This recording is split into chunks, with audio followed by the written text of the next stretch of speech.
Welcome back to Hungry for History. I'm Dr. Lily Clark. Today we are going to talk about pumpkin. Fall is the pumpkin harvest season. You might even say that the pumpkin is the unofficial mascot of the fall. Many Americans make an annual pilgrimage to retail stores or local farms to purchase pumpkins solely for decoration. You can also find pumpkin flavor in almost every type of food imaginable. Coffee, candy, cookies, ice cream, tea, beer, and wine. It spreads even beyond food, like home decoration, makeup, shampoo, candle, and even shoes. Where does this mania for pumpkin come from? How does pumpkin, as an agricultural produce, achieve such a cult status in the US? I will explain the questions in this video series on the history of pumpkin.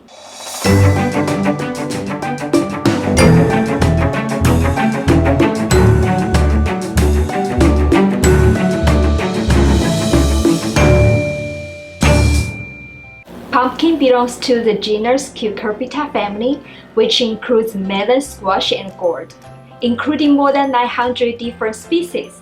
The bright orange color fruit we call pumpkin is a cultivar of Cucurbita pepo. Squashes that we are familiar with, like acorn squash, spaghetti squash, zucchini, and ornamental gourds, are all different cultivars of Cucurbita pepo. Archaeologists have found the oldest domesticated Cucurbita pepo seeds dating back to 8,000 to 10,000 years ago in the Gila Naquis cave of Mexico. Native Americans cultivated pumpkins and squashes as basic food sources long before the arrival of the Europeans. Unlike the special status the pumpkin enjoys in the US, Native Americans consider it no differently from other squashes. According to the historian Cindy Ott, who is the author of the book Pumpkin: The Curious History of an American Icon, not all Native American tribes grow pumpkins as food resources. For example, tribes in the Pacific Northwest mainly relied on fishing. In the late 15th century, Native American tribes Cahuillas and Pueblos in the far southwest, the Cherokees in the southeast, the Ojibways along the Great Lakes, the Mandans of the Great Plains, and the Iroquois in the northeast all grow pumpkins. The Iroquois nicknamed squash, corn, and beans the Three Sisters, the Holy Trinity in their diet.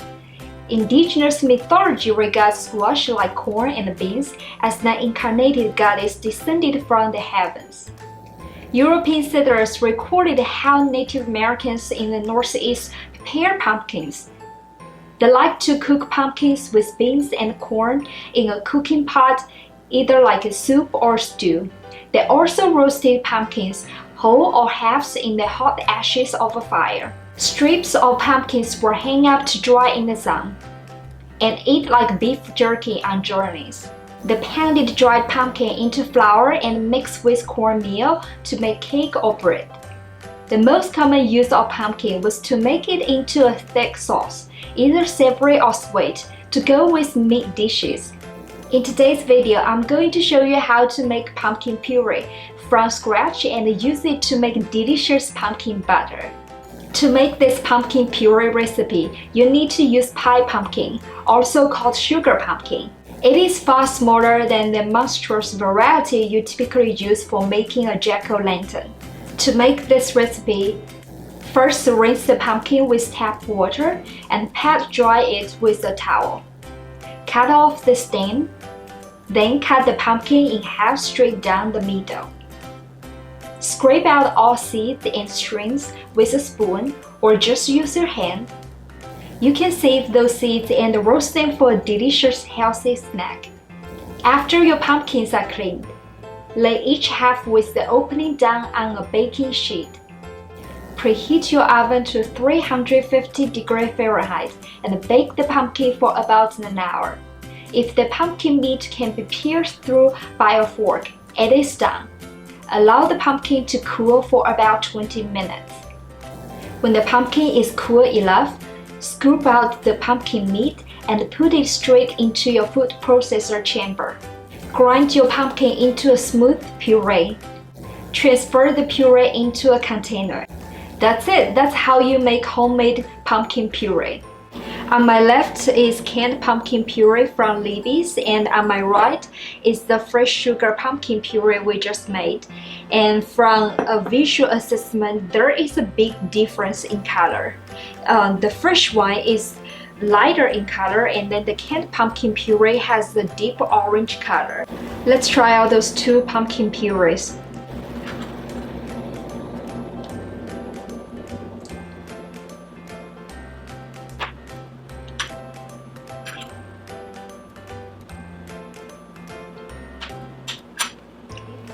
Personally, the Libby's pumpkin puree tastes much sweeter than the sugar pumpkin puree that I made. And even though this one used what's so-called sugar pumpkin, I like the texture of the freshly made one better because it is creamy and slightly fluffy. And then the Libby's is smooth but a little bit thick. Try it out yourself to see which one you like better. Then you can decide if the extra work is worth it. With the homemade puree, you can actually add in maple syrup and the spices to make delicious pumpkin butter.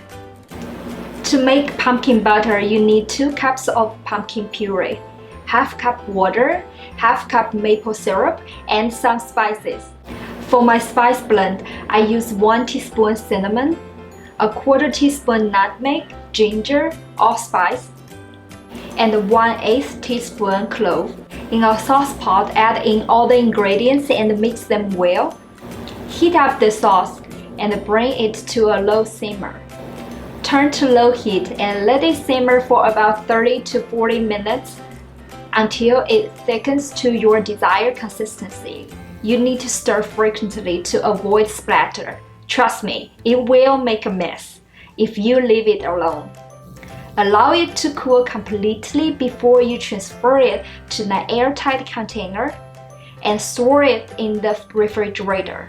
If you plan to make a toast, there is really no need to wait. Pumpkin butter is amazing when it's warm.